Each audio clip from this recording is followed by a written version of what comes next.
was the first person to identify Schriever Air Force Base as the operations center for the directed energy weapons. The government agencies are involved. The latest GPS tracking satellite that was launched here in December, and one satellite can literally track everyone in North America. Everyone. Our planet now holds about 7.5, so it's very clear the direction they're going with this capability. They want to track everyone on the planet. When I mean everybody, I mean even the Air Force personnel, even the CIA personnel. They haven't told them that they're on the list to be tracked. That's what's so amazing about it. The Council on Foreign Relations, their people are getting hit and tracked, and they're completely unaware of it. Many congressmen and senators don't know about it. It's that classified. The main thing that they want, that the deep state wants, is control. They want control of your mind. So this entire system is set up so that they can send subliminal messages at your head 24 hours a day. That's the purpose of this tracking system. So they can track and hit people at an incredible rate. It's really an incredible feat of engineering. Unfortunately, they're using it for some really horrible things. The real reason the government or the deep state wants the 5G is because they can track and hit more people at the same time. With one of these new 5G antennas, you can track and hit thousands and thousands of people from a single antenna all at the same time, because it's got so much bandwidth, and it does what's called digital beamforming. And that's the real reason they want the 5G. And the microwaves will be used to harm people. They are and they will be.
The total number of satellites that is expected to be put into low and high orbits by several companies will be 20,000 satellites.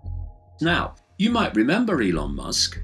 He's the guy that's been going on about, oh, artificial intelligence could be the end of humanity. And then, through his SpaceX company, he wants to put thousands of satellites up, he's planning to, doing so, to beam the very frequency and electromagnetic field at the Earth, which will allow artificial intelligence to take over the world, humanity. And he also opened a company called Neuralink to connect AI to the human brain. So this stuff is designed to create a sub-reality, electromagnetic, technologically generated sub-reality all around the Earth in the areas that humans operate, that is planned to interact with the human brain and the human body and dictate our thoughts and dictate our emotions. That's what it's about. And to make that happen, to make that work, they have to have the power of 5G. We better start looking here, because this has the capacity to be absolutely devastating for humanity, mentally, emotionally, and physically.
All of the natural environment is being weaponized.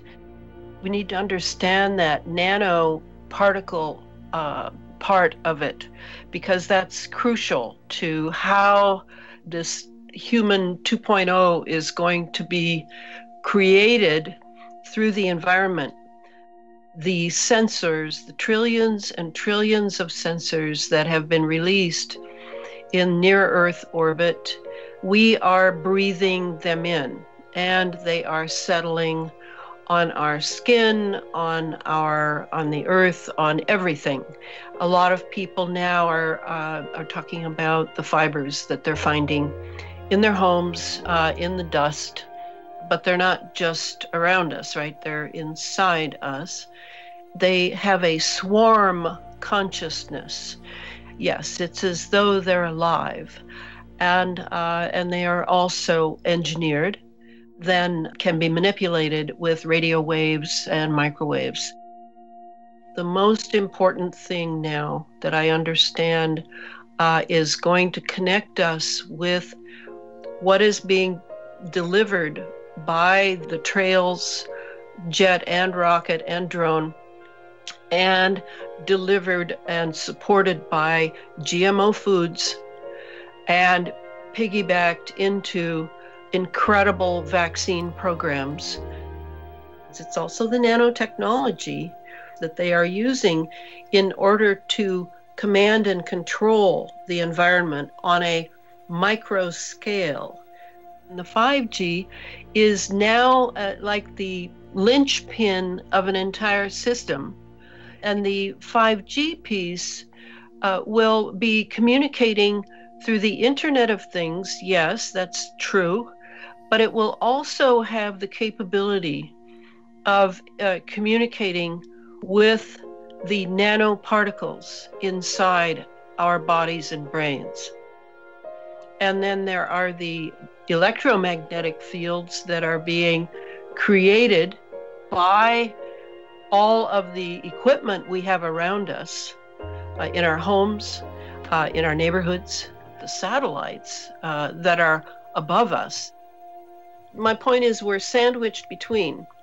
And because we're resonant beings, and we resonate easily to manipulation of frequencies around us, it is the environment that is being used to move us toward transhumanism.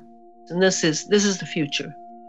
And the biological transhumanism includes turning us into a hive mind so that we have a collective thinking that is sort of eavesdropping on each other, but it's sort of the same thinking capability. Remote genetic engineering of the DNA, remote. And this is where 5G comes in. It's in us now. It's in everybody.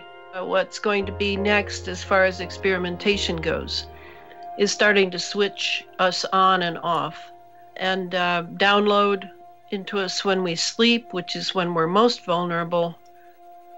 There's a lot more going on than we're being told. And so we need to really open our eyes and start taking care of ourselves in order to understand how these technologies work so that our intelligence does not fall under the 5G. I think it's time that we really looked at consciousness not as some lifestyle change, the lifestyle thing over here, but as the very core of our defense. Are you having thoughts that are not your typical thoughts? Are you having emotions that come out of nowhere and are not your emotions? Are you having dreams that seem manufactured? These are real questions now. These are not fantasies or science fiction. We are in that era, and the machinery, I can vouch for it. It's all set up now. Only by awakening can we harness the consciousness that goes unused in most people, because now we know it's all frequency. It's all frequency. And we can choose those frequencies, and we must choose them, because otherwise they will be intruding on us and we won't recognize it.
For the last few weeks, the world's focus has been on Venezuela as Trump pushes for regime change. Almost every media outlet paints the same picture, that Venezuela is a brutal dictatorship and a starving nation, one that demands intervention. From Iraq to Libya to Venezuela, what usually preempts U.S. military intervention is the pretext of a humanitarian crisis. If you know a humanitarian crisis in Gaza, and in Yemen, and in Syria, and in Sudan, and in Somalia, you wouldn't say there is a humanitarian crisis in Venezuela. But I see human rights more and more being instrumentalized to destroy human rights. There is a weaponization of human rights. I see the rule of law being instrumentalized to destroy the rule of law. And unfortunately, the complicity of the mainstream media. The financial blockade has had extremely adverse human rights impacts. The United States has made sure that because of the threat of enormous penalties to the U.S. Treasury, the banks have been closing the accounts of the Venezuelan government. I am certain that the increase in child mortality, the increase in maternal mortality is a direct result of this blockage, so that Venezuela has not been able to purchase what its people deserve. It's not like the government doesn't want to distribute. Is that the government, through an external economic war, is being asphyxiated. And that was the name of the game.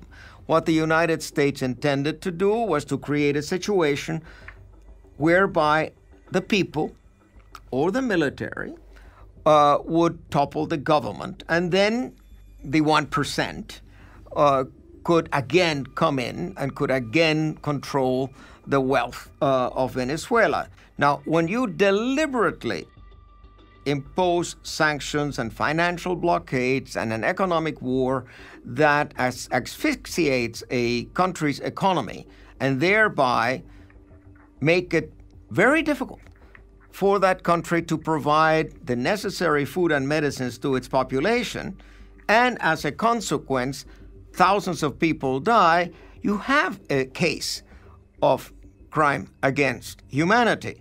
But the narrative in the mainstream press completely ignores it.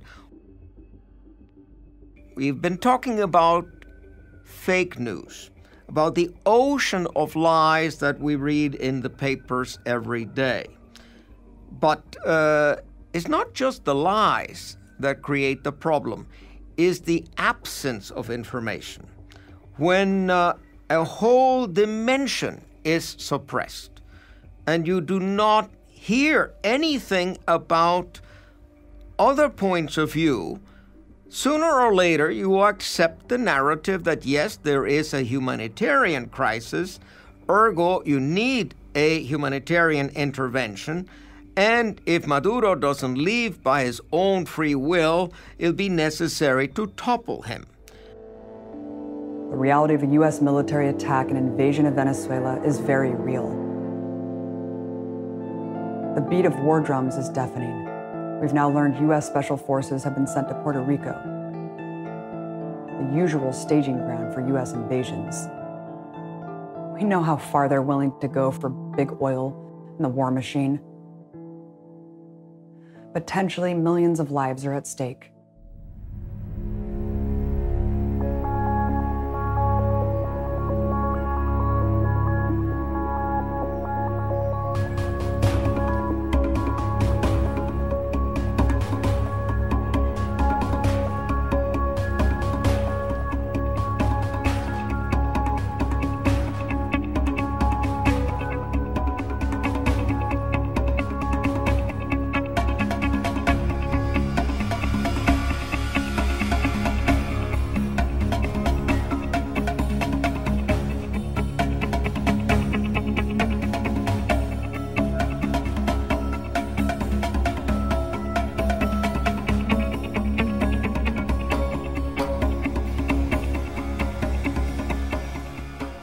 The potential of Venezuela, if done properly and with democracy, would be incredible. It was one of the richest companies, certainly, and now it's one of the poorest countries of the world. Trump is a businessman representing the capitalist class in the U.S. And what they want to lay hold of is the enormous resources of Venezuela. Trump has absolutely no interest in the lives of the average person in Venezuela who's interested in business and in money and in maximizing profit. Of course, Trump or Pence or any U.S. official or any group of NATO generals has absolutely no right to speak on any matter regarding Venezuela's sovereignty. And every one of the actions they have taken are a complete violation of international law and of the UN Charter.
Juan Guaidó tiene poco o nada que ver en la política interna y externa de Venezuela. Juan Guaidó es simplemente el medio para un fin. Juan Guaidó, y esto hay que decirlo también para el público internacional, hace apenas pocos meses era un total desconocido en la política venezolana. Juan Guaidó, para que tengamos una idea, es diputado por un pequeño estado litoral de Venezuela, al lado de Caracas. Pero antes de eso, Juan Guaidó trató de ser gobernador de este pequeño estado y se presentó en primarias con un adversario de la misma posición. Perdió en primarias. Hoy día se nos quiere presentar a Juan Guaidó como un líder nacional o como un líder incluso internacional y latinoamericano. Yo no sé si es títere del imperio. Lo que sí sé es que se trata de una de las mejores estructuraciones mediáticas y de marketing político que los Estados Unidos ha construido en los últimos tiempos.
And it's always the narrative of humanitarian crisis that's drummed up to generate popular support in the West for some kind of Western intervention.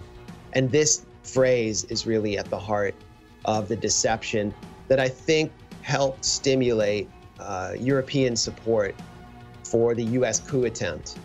It was just such an obvious coup attempt, and it wasn't shocking to me that the EU states went along with it, partly because they are in the EU, and the EU is basically set up to deprive all of these states of their independence and make them vassals of the United States. they were coerced into a scenario or allowed themselves to be brought into a scenario where Venezuela was facing the threat of a war that all of these EU states say they oppose. They oppose a Libya-style intervention. And so it's really, this is just a colossal failure of the EU, and it really reveals what the EU is and what kind of a mechanism it was set up to be. And it's to help recolonize the Middle East and Latin America on behalf of the US.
le monde arabe.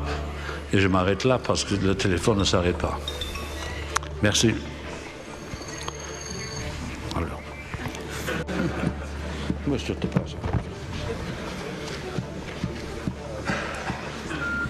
It was the usual suspect.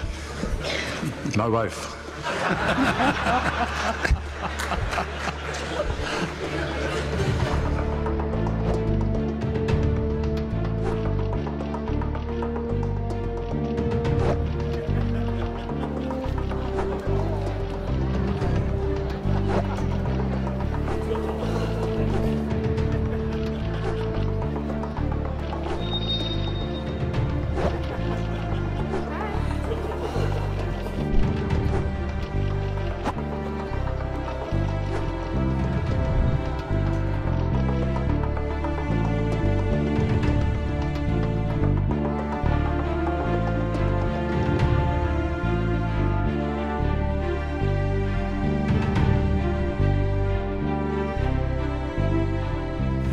How will you, Russia, how will you ensure the Assad regime stops threatening the region and stops committing atrocities against their own people?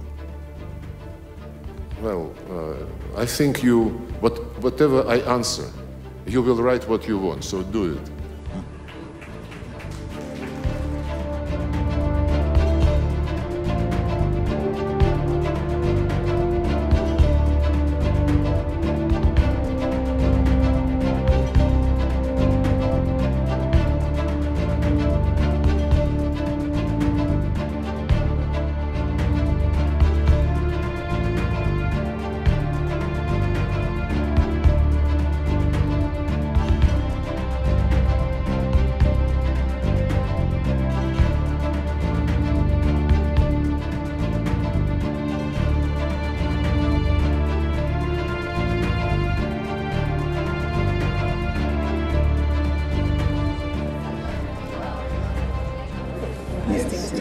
he's our adoptive son.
Wenn es um LED-Licht geht, dann kann man beobachten, dass sogar der Mainstream in den letzten Monaten diverse Male vor den Gefahren des LED-Lichts gewarnt hat. Sie werden also versuchen, in ein paar Jahren, wenn die Gesundheitsschäden offensichtlich werden, ihre Hände in Unschuld zu waschen. LED haben keinen Leuchtdraht, wie Halogen oder Glühbirnen. Das Licht kommt aus einem kleinen Computerchip. Auch in Fernsehern, Handys, Autoscheinwerfern und Fahrradlampen stecken heute LED. Das wirkt weiß und klar. Doch das Licht ist in Wirklichkeit nie weiß. Es ist immer eine Mischung aus farbigem Licht, das zusammen weiß wirkt. Am Farbspektrum erkennt man, die Sonne bildet jede Farbe gleichmäßig ab. Glühlampen haben mehr Rot, ungefährlich für unsere Augen. LED strahlen aber besonders viel Blau ab, für die Augen ein Risiko. Darüber hinaus ist Blau ein sehr energiereiches Licht, was sehr tief in Gewebe als auch auf Moleküle einwirken kann. LED bergen eine Gefahr. Denn blaues Licht gelangt nahezu ungefiltert in unser Auge. Auf der Netzhaut richtet es auf verschiedene Weise Schaden an. Es befeuert mit seiner Energie freie Radikale. Das löst eine Kettenreaktion aus.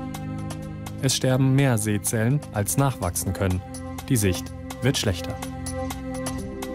Die irreversiblen Schädigungen im System der Sehzellen sind dabei nicht die einzige Gefahr. Eine Studie von Forschern aus Barcelona hat gezeigt, dass Frauen, die häufig mit LED-Licht in Kontakt kommen, also zum Beispiel direkt neben einer LED-Straßenlaterne wohnen, ein 1,5-fach höheres Risiko für Brustkrebs entwickelt hatten. Männer sogar ein 2,1-fach höheres Risiko für Prostatakrebs.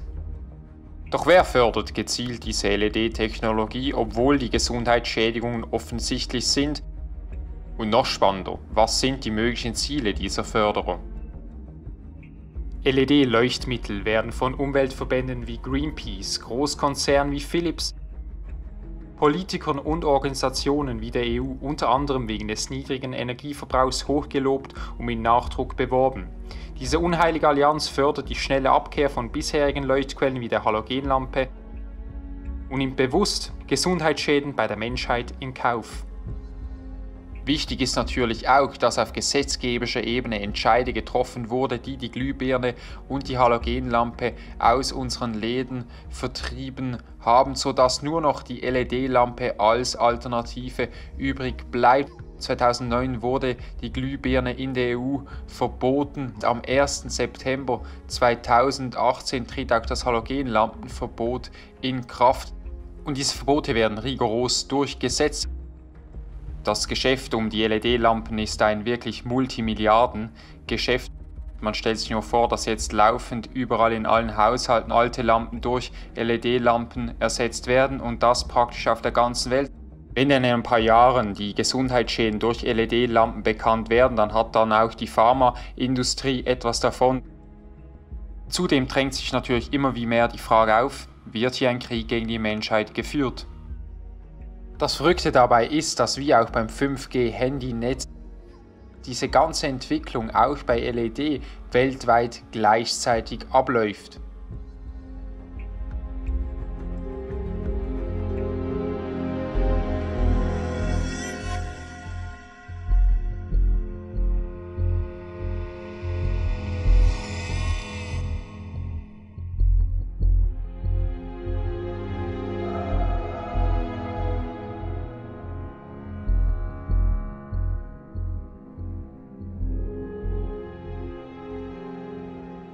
The light that humans now live under is artificial blue light. All our screens, our laptops, our phones, our TVs, we're not designed to live and work under that type of light 24/7. Our cells are optimized to work with sunlight. So when you build a life around the other parts of the spectrum outside of the sun, that's when you have a problem. Blue light from native situation, meaning the sun, is always balanced by red. So it turns out, guess what runs all the regeneration programs in us? The red. So you're never designed to see blue by itself.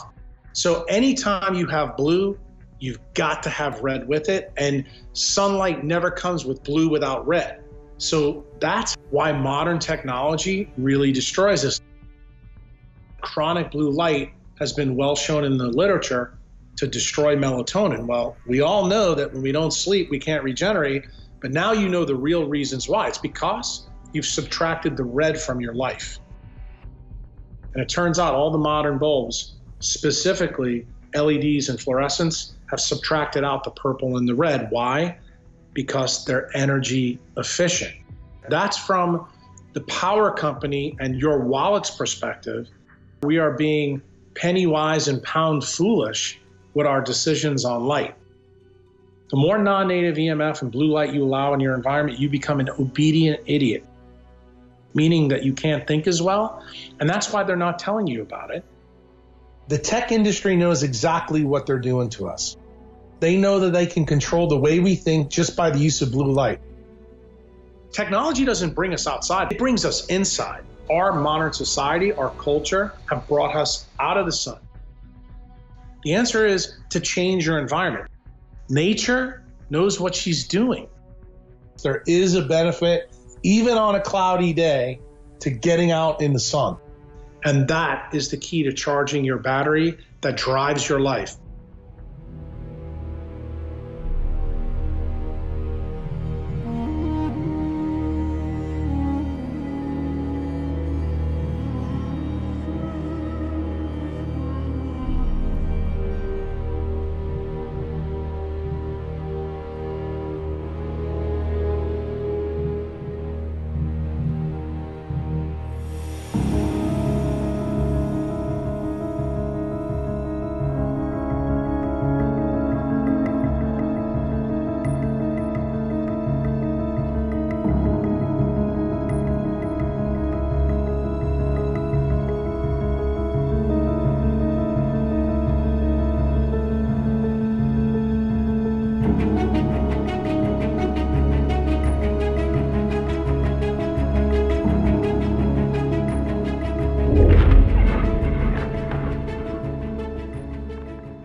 Blue light is a weapon.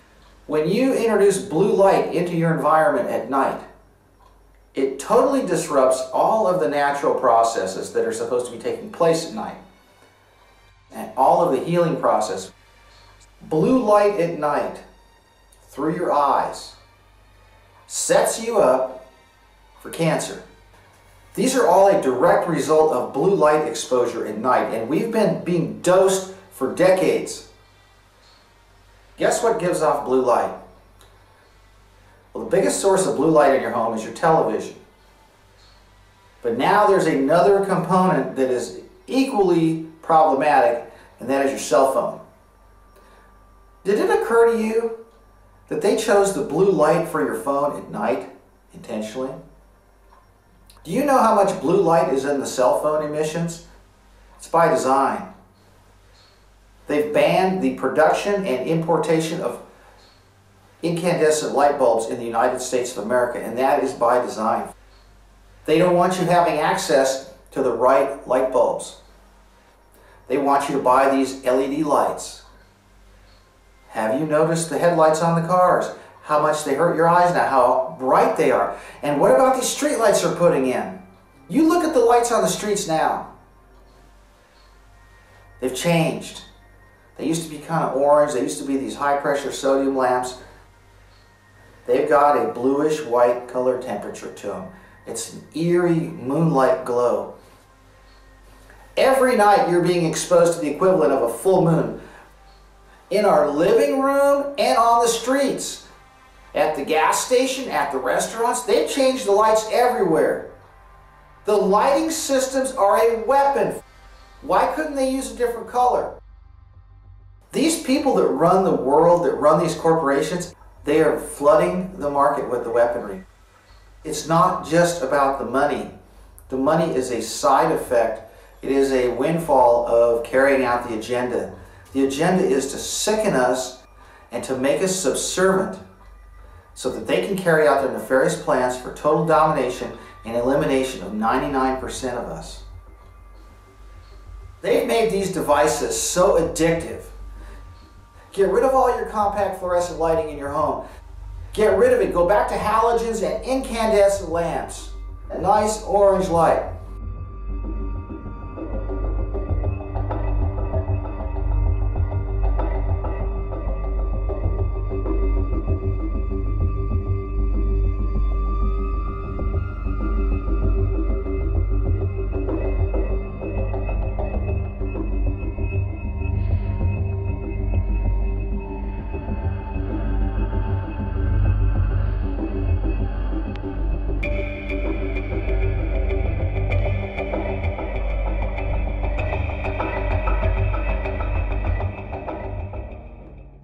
Wi-Fi uses LED lights to transfer information. So what's the real reason that they're herding us all into using LED lights instead of incandescent bulbs? Is it really to save on resources, or is there something else going on here? We're so blinded we don't even realize when we buy all of these LED lights and we put them in our house that through the electrical wires in our house, they can broadcast their frequencies right on top of us. The LED system acts as instant tracking devices because each light acts as a separate IP address. So they can track your movement through your own home. They can broadcast data in light waves into your brain and into your devices. So if you have LED lights in your home right now, that technology is already accessible to the people in the know. They were trying to forcibly make everybody change over from incandescent bulbs to LED. So we can be under constant surveillance and frequencies can continually be beamed on top of us. They're moving us into a wireless internet system that literally comes through our lighting system. These light frequencies, these LED frequencies, they carry information, they carry data, and it's two-way. They receive our information that we are putting out in light, which we as humans have a light signature. We have a frequency signature. Every organ in our body resonates at a different frequency. So there are agencies, this shadow government, this multinational globalist cabal control system, they have been beaming these frequencies at our brains and over our nations for a long time. At this point, there's no way for us to even know if our thoughts are our own. why depression is so rampant, why all of a sudden has violence risen up. Are these frequencies blocking us from this great awakening that is happening?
was at Curlin Air Force Base and working in these underground compartmentalized programs, such as Sandia Labs and Los Alamos Labs. Those are the entry points to these underground facilities, which are made up of millions of acres underground. And they can go anywhere from a few hundred feet to 1,000 feet down. And they're all rented out by major corporations that deal with anything from jet propulsion to biologics to anti-gravity and all sorts of crazy physics experiments. Where I was stationed at in Sandia, one floor could be as large as 5 square acres. And they host many, many different types of operating rooms for different types of things. I'd report to a fire tower, actually, and this fire tower is heavily guarded with 2 to 3 guards at each time. And they would just do a full body scan check like you would do at the airport, and that's just to get into the elevator. And the elevator takes you about 3 floors down. Then you have another security check with specialized canine units that can smell different things like viruses. They can smell cancers, viruses, all sorts of stuff. Biological agents and viral agents, they take very seriously so you do not contaminate anything when you come down to these areas. And they have to smell you, and then you go onto either a maglev tube system, or you might go down the gondola, we call it, which is a small chairlift system. It was one of the systems I was on. It's about the size of a Volkswagen truck. Holds 4 people very comfortably in some really nice seats. You can buckle in if you want, but you don't have to. It goes up to 700 miles per hour. So you might actually end up in areas where you think you're going. Because it's so classified, you might be halfway around the world in 15 minutes or an hour and not know what facility you're working at. And they actually crash land craft here so we can accelerate our technological advances. A lot of those beings are called programmed life forms. Some of those are grown clones, and we think they're real ETs. But they were actually programmed just to fly here, crash, and be captured and then dissolve away into nothing. And there are some beings that have actually volunteered to be here and be captured so they can help and work with us. And it is going on right now all over the world. A lot of the extraterrestrials that I worked on genetically were also connected to their craft and also to their devices. So not only was I taking samples from extraterrestrials, I was taking samples from devices, because a lot of these things are organic, and some of them are infused with different types of nanotechnology. The being that I worked on had a craft that was genetically identical to the being I was working on. So it was the exact same genetic DNA. So when I got there, I was there to take samples of these crafts, and I did so, and it was pretty amazing because the hangars down there are very large. And to be underground and to see a hangar underground in a dome setting that can house about 7 jumbo jets and very active with people moving around and walking around, something you probably would see in like Star Wars at a very active, flight line, was pretty amazing. There's extraterrestrials that work on the base too. A lot of species do communicate through melodic sound. They actually are singing, and this is their kind of like Sanskrit that has a nice tone to it.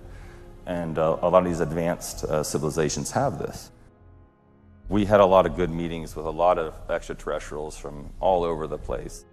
So it's in the hundreds of thousands of extraterrestrials that I can attest to that are working with this planet.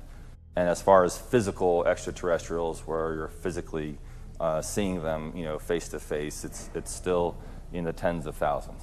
Now, all the other countries, except for the United States, have released all their documentation, but no one talks about it. And it's amazing documentation about UFOs and ETs. But the U.S. is standing strong, and they're not going to let that happen just yet. Because we cannot let the people know they exist. And the reason for that is if we prove ETs exist, the first thing all the universities are going to ask, well, how'd they get here? And they didn't get here from gas, coal, and oil, I can assure you that.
if you experience stress, anger, upset, annoyance, all the things that don't feel good, all those negative feelings, that's fear. When you're fearful, you have negative feelings.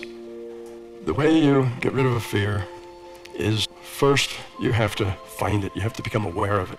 There are things that you picked up when you were 4 years old. There are things that you pick up out of your culture. There are beliefs that come out of your heritage. So most of your fears are hidden. So it's hard to find your fear. But that's the first step. So how do we go about finding it? Well, we could look at the beliefs. Beliefs are derived from fear, but beliefs are just like the fear. They're very hard to find. Well, we're left with ego. Now there's one that's easy to spot. Ego is whenever you have a negative feeling. Why do you get angry? Why do you feel the stress? Why does something annoy you? You'll find a fear. When you find that fear, you have to own it. You have to say, yes, I am like that. I do have a fear of inadequacy or insecurity or not being lovable or, not being good enough. A fear of being taken for granted or not being appreciated. There's lots of things that frighten us. And you have to own it and say, yeah, that's me. I've got that fear.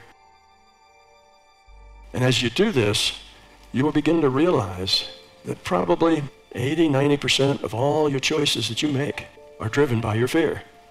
And you'll see how it affects your life, how it's ruined relationships, how it strains and puts negativity into relationships. And that should give you the incentive to get rid of that fear.